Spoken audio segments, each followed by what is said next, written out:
Aparte del hecho de que todavía estoy vivo, nada de esto me sorprende. ¿No puede ser novedoso un Call of Duty? Los estadounidenses de Treyarch quieren demostrarnos lo contrario con Black Ops 2, un shooter que nos llevará a la guerra futura con nuevas armas, vehículos y oportunidades con las que intentar ganar una guerra inédita para esta serie, la de la innovación. Entrevistamos a Lamia, máximo responsable del estudio desarrollador, para conocer más sobre las operaciones encubiertas de la popular serie de Activision. Having to craft all of those different branches and have the game play out that way is, I think, going to be really great. Players are going to love that. They're going to love that there'll be some choice in the game and that their choice will affect the story arc that they're going to be experiencing. But I also think the Strike Force levels that we've created are, I'm really excited about those. Those are a new way to play inside the campaign. I'm really excited about the Leagues feature. I've heard from, a lot of people that, they like Call of Duty multiplayer, but maybe they've stopped playing because they get killed too much or it's too hard. And now, I think this is going to be a great feature that's going to let these people enjoy the game because they're just going to play with other people who are at similar skills, and then it's going to be competitive at their level. At whatever their level is. There's a lot of new great gameplay mechanics in the campaign. One of the main motivations that we wanted to go into this new near future setting is so that we could create new gameplay mechanics for players. So with this new technology that we're coming up with, there is new weaponry and new attachments that is attached to all that technology, but there's also all the advancements in robotics and drones, which translates for us into new gameplay, right?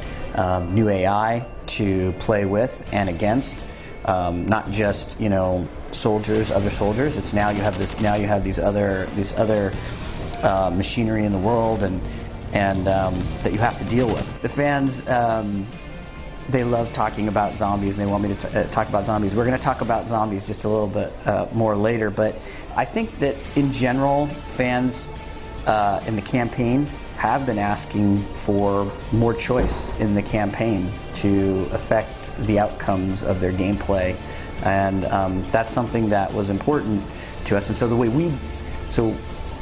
that gets manifested in many different types of comments, but what we broke it down to is they're looking for they love the cinematic experience, they want that, but they also want more choice. So I think the way we're going to do that is there's going to be meaningful choice in the missions with the branching storylines, but also introducing the Strike Force levels, which are going to be levels that you can really approach in almost any way you want.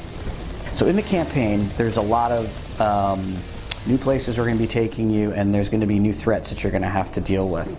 The thing about the campaign is that there's a lot of diversity in it. There's going to be, it's mostly set in the year 2025, so you're going to be dealing with a lot of new technology as we unravel it to you. There's also going to be, as with the Black Ops, not everything is going to be completely apparent to you in the story. You're going to have to figure it out as we go through, and things might be apparent, but certain things are going to be, we have a lot of twists and turns. But there's also this whole other element of the game that you fight in the late 80s. And there's a very different feeling game in some respects because warfare was different at that time. And so I think, having that juxtaposition of warfare back then and warfare, effectively 40 years later, having that experience in the same game is going to be a very unique experience. With Black Ops 2, we've totally overhauled the graphics system.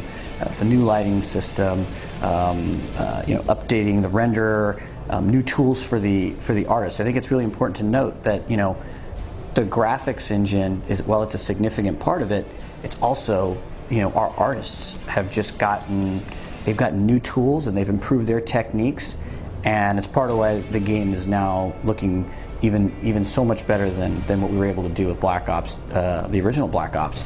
Every single time we make a game, you know, we really push on the visuals. We know that people love the cinematics and the visuals and the fidelity. On the animation front, we're pushing so that the characters, when you interact with them, they feel more, you have a greater connection with them. You know, they feel more, you know, lifelike in a way. Because we get that, we inject real character performances, real human performances are what we put in there, and we think that's really going to help tell the story of the game and really connect you with the characters and really get you engrossed in the fiction that we created.